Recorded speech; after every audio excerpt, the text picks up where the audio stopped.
नमस्कार साथियों, बहुत बहुत स्वागत है आपका winners education point YouTube channel पर। Winners education point YouTube channel आपके लिए लाता है आपके घर बैठे आपकी तैयारी के लिए महत्वपूर्ण एमपीपीएससी व्यापम परीक्षाओं, एमपीपीएससी मध्य प्रदेश से संबंधित जो भी परीक्षाएं हैं उन सभी परीक्षाओं का घर बैठे आप तैयारी कर सकते हैं हमारे चैनल के माध्यम से। और हाँ, कमेंट करके हमें बता सकते हैं आप कौन सा वीडियो किस टॉपिक पे है हमारा चाहते हैं। आज की वीडियो में हम बात करने वाले हैं दोस्तों मध्य प्रदेश की जीके के बारे में। एमपी जीके हर परीक्षा में बहुत इंपॉर्टेंट होता है, तो एमपी जीके के बहुत इंपॉर्टेंट क्वेश्चन जो बार बार आते हैं उन क्वेश्चंस को ना सिर्फ मैं बताऊंगा बल्कि उसके आसपास के एक्सप्लेनेशन भी बताऊंगा। यानी कि जितने क्वेश्चन बताऊंगा पूरा डिटेल में आपको जो है वो चैप्टर कंप्लीट हो जाएगा आपका। उनके आसपास की चीज़ें, उनकी सभी चीज़ों को डिटेल में मैं आपको बताऊंगा। तो दोस्तों इस वीडियो को आप ज़रूर देखें, शुरू से लेकर अंत तक देखें, पहली बात। दूसरी बात दोस्तों, बहुत सारे परीक्षार्थी कैंडिडेट मुझसे जो मुखातिब होते हैं, 1 to 1 हम बात करते हैं या फिर मोबाइल से बात करते हैं, तो मैंने बहुत सारे लोगों की ये जो है कमी देखी कि वो समय पर शुरुआत नहीं करते हैं और फिर बाद में पछताते हैं। यदि अभी कोई नोटिफिकेशन नहीं आ रहा है तो इसका मतलब ये नहीं है कि आप अपनी परीक्षा की तैयारी को विराम दे दें, आप अपनी परीक्षा की तैयारी ना करें, बल्कि अभी सबसे ज़्यादा अच्छा समय है आपकी परीक्षा की तैयारी करने का। हम देखते हैं दोस्तों लोगों में उत्साह नहीं है, लोगों में परीक्षा के प्रति कोई उत्साह नहीं बचा है क्योंकि परीक्षा नहीं आ रही है। तो क्या कभी नहीं आएगी? एक ना एक दिन ज़रूर आएगी। आप लोग भरोसा रखें, 2020 में जो नहीं आई है 2021 में बिल्कुल आएगी, और जब आएगी तो आपके पास बिल्कुल भी समय नहीं रहेगा तैयारी करने का। आप दोस्तों इसके लिए सबसे अच्छी चीज़ है कोई टेस्ट सीरीज ज्वाइन कर लें। कोई आप इस तरीके का जो एक तरीके से नियम बना लें, जैसे हमारे चैनल के लिए सब्सक्राइब कर लें। चैनल को सब्सक्राइब करोगे, आप रोज़ वीडियो देखोगे, आप टच में बने रहोगे तैयारी की, आप आउट ऑफ टच नहीं होगे।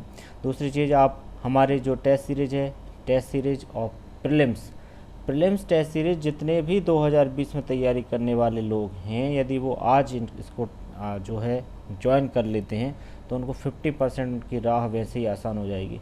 50% सिर्फ ज्वाइन करके और पेपर लगाने में ही आपका सिलेक्शन जो है 50% सुनिश्चित हो जाएगा, क्योंकि हमारे 100 पेपर आने वाले हैं और 100 पेपर बहुत होते हैं। आप समझ सकते हैं 100 पेपर आप जो है करेंगे, सॉल्व करेंगे जब 100 पेपर्स, तो आपके 10,000 क्वेश्चन यहीं के यहीं अब सॉल्व हो जाएंगे। आपकी प्री वैसे ही आराम से रोज़ यदि आप जो है करेंगे थोड़ी थोड़ी मेहनत तो आराम से हो जाएगी, और फिर आपकी मेंस अकेला बचेगा तो एक बर्डन आपका कम हो जाएगा। लेकिन दोस्तों ऐसा लोग नहीं करते, बड़े ही दुख की बात है। यदि आप उनमें शामिल नहीं होना चाहते हैं ऐसे लोगों में, तो आप अभी डिस्क्रिप्शन में जाइए नीचे, और अभी हमारे प्रीलिम्स की जो टेस्ट सीरीज है 100 पेपर रहेंगे, इसमें पूरे एफएलटी रहेंगे, तो आपको उसमें बहुत अच्छी तरीके से बताया गया है कि किस तरीके से आप जो है बेस बना सकते हो अपना, और आप जैसे जैसे पेपर लगाते जाओगे वैसे वैसे आपकी जो क्लियरिटी है वो है बढ़ती जाएगी। तो चलिए दोस्तों, आज के लिए इतना ही।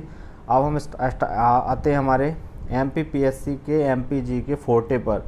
ये हमारा बहुत महत्वपूर्ण वीडियो है और साथ ही एमपीजी के लिए बहुत ही ज़बरदस्त वीडियो है। देखिए, माखनलाल चतुर्वेदी समारोह मध्य प्रदेश किस जिले में मनाया जाता है? तो इसका करेक्ट आंसर दोस्तों जबलपुर में आप लोगों को पता होगा आरडीवीवी है, रानी दुर्गावती यूनिवर्सिटी। कब बनाया गया था? 1957 बनाया गया था।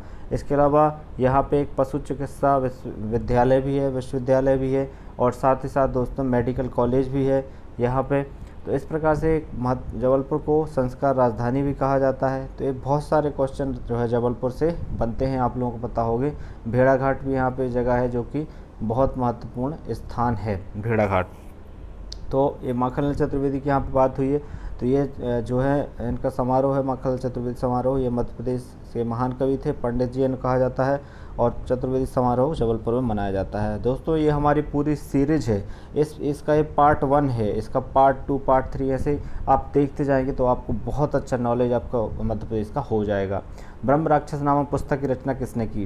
अगला है ब्रह्म राक्षस नामक जो है रचना की थी दोस्तों गजानन माधव मुक्तिबोध। चांद का मुँह टेढ़ा, जी हाँ, चांद का मुँह टेढ़ा रचना किसकी है? गजानन माधव मुक्तिबोध की रचना है। ये 2 रचना है, ये जो है ब्रह्म राक्षस, मुद्रा राक्षस होती है। मुद्रा राक्षस किसकी बुक है? आप लोग मुझे कमेंट में जाके बताइए। इतिहास की बहुत महत्वपूर्ण बुक है, मौर्य साम्राज्य काल की बहुत महत्वपूर्ण जानकारी मिलती है। इसके लेखक कौन हैं? लेखक कौन है मुझे मालूम है, लेकिन मैं चाहता हूँ कि आप लोग कभी कमेंट नीचे जाके कमेंट करें, इसलिए मैं इसको छोड़ रहा हूँ आप लोगों के ऊपर। तो देखिए दोस्तों, यहाँ पर गजानन माधव मुक्तिबोध हिंदी साहित्य के प्रसिद्ध कवि थे। श्योपुर में हुआ इनका जन्म और 1968 में इनका जन्म हुआ था, 1968 में इनका जन्म हुआ। चांद कैसा चांद बना देती है, कैसा चांद बना देती है, ये किसकी रचना है? तो ये है दोस्तों माखन लाल चतुर्वेदी की रचना। माखन लाल चतुर्वेदी की रचना है जो है कैसा चांद बना देती है। हिम तरंगणी, हिम कीर्तनी, इन सभी रचनाओं को भी माखन लाल चतुर्वेदी ने ही लिखा है। अब आप मुझे बताएंगे कि इनका एक उपनाम था, बहुत महत्वपूर्ण उपनाम था, और वो उपनाम क्या था? आप मुझे कमेंट में जाके अभी बताएंगे। जो भी क्वेश्चन मैं बता रहा हूँ उनको जो है आप एक एक करके कमेंट बॉक्स में उनको आंसर ज़रूर दें, इससे आपकी भी तैयारी होगी और साथ ही साथ दूसरे जो हमारे विद्यार्थी हैं वो देखते हैं कमेंट के लिए, उनकी भी तैयारी होगी। तो आपस में आप लोग एक दूसरे से तैयार कर सकते हैं। सुभद्रा कुमारी चौहान की नहीं है, हरिशंकर परसाई, राहत इंदौरी। तो ये है माखन लाल चतुर्वेदी। फिर दोस्तों कैसा चांद बना देती है प्रसिद्ध जिनकी रचना माखन चतुर्वेदी, पंडित जी भी इन्हें कहा जाता था। आप देखिए यहाँ पे एक इनका उपनाम तो एक पंडित जी भी है, लेकिन मैं इसके अलावा एक नाम प्रसिद्ध नाम जो है जो भारत की क्या कहलाते थे आप लोग ज़रूर बताएंगे कमेंट बॉक्स में। तो निम्नलिखित में से किस साहित्यकार को हिमतरंगिणी के लिए 1955 में साहित्य अकादमी पुरस्कार मिला था?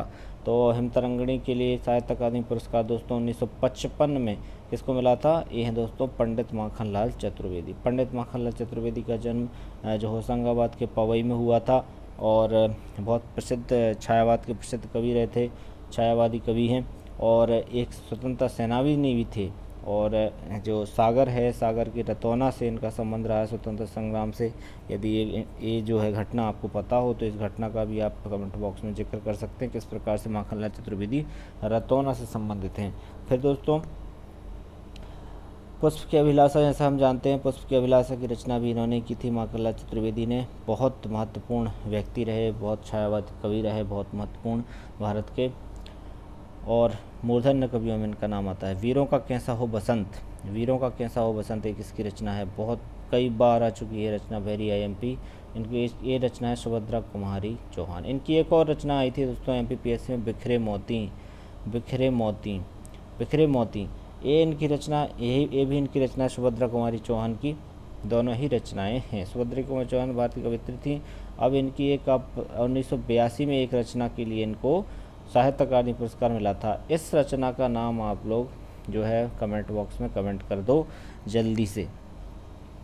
वीरों का कैसा पसंद उन्हीं की रचना, ये वीर रसी कविताओं की मानी जाती हैं। झांसी की रानी पर लिखी इनकी कविता थी। झांसी की रानी प्रसिद्ध जो कविता है वो इन्हीं की कविता है। फिर कालिदास सम्मान में कितनी राशि दी जाती है? तो जो भी पुरस्कार हैं MP के जो भी पुरस्कार हैं उनके कम से कम आप जो है एक राशि के बारे में ज़रूर आप लोग पढ़ लें।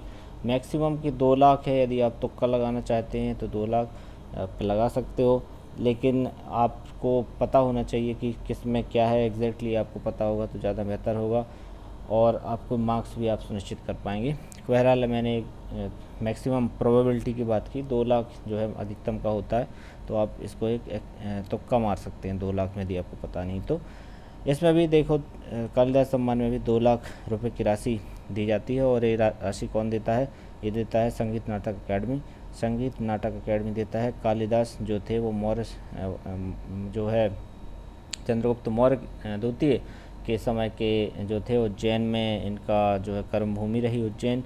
मेघदूतम, रघुवंशम, इस प्रकार के इन्होंने बहुत अच्छी अच्छी जो है रचनाएं की हैं। और कालिदास की जो है रचना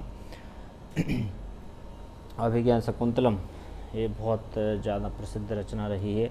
मेघदूतम में इन्होंने जो है ऋतु संहार इनकी एक अन्य बुक है जिसमें अमरकंटक के बारे में वर्णन है।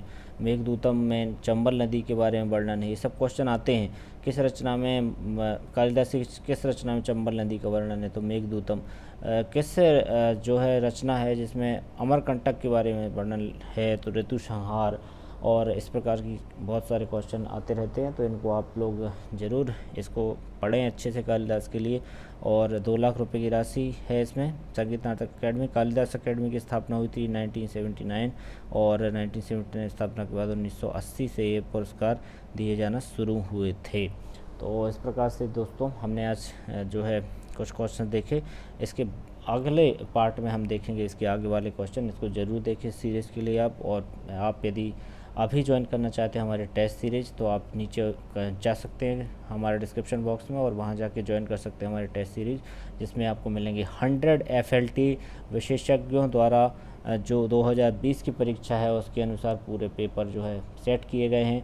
और उनमें आपको प्रत्येक सप्ताह 2 पेपर दिए जाएंगे और उनकी सॉल्यूशन भी आप लोगों को प्रोवाइड किए जाएंगे रेगुलर। और एक ग्रुप बनाया जाएगा व्हाट्सएप का अलग से, जिसमें आपको पूरी तरह से मेंटर किया जाएगा, उसमें बताया जाएगा, उसमें समय समय पर आपको गाइडेंस दिया जाएगा। इस वीडियो को देखने के लिए आपका बहुत बहुत धन्यवाद। Thank you.